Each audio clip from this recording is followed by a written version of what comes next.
I will also maybe wish with a lot of humility and respect address my president, Dr. William Samoei Ruto, and tell him, Mr. President, there are men and women around you who you could be calling advisors, but you are in the hole you are today because of the misadvice they have given you.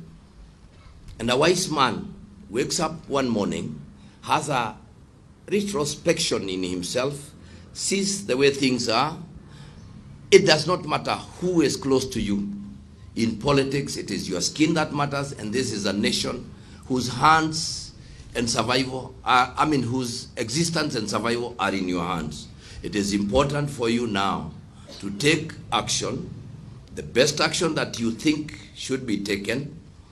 Call in your deputy, sit together, get in your cabinet, do everything that you can, bring in all your advisors, and ask yourself, is this country moving in the right direction? If you are convinced it is moving in the right direction, Mr. President, then let's move on the way you are moving. But if you are convinced there is a reason to change, I humbly request you, as a man of God, to relook at the way this country is going, refocus.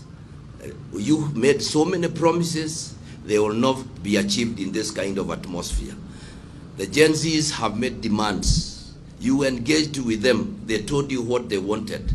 None of their demands was for you to put up 150 team to negotiate I don't know what.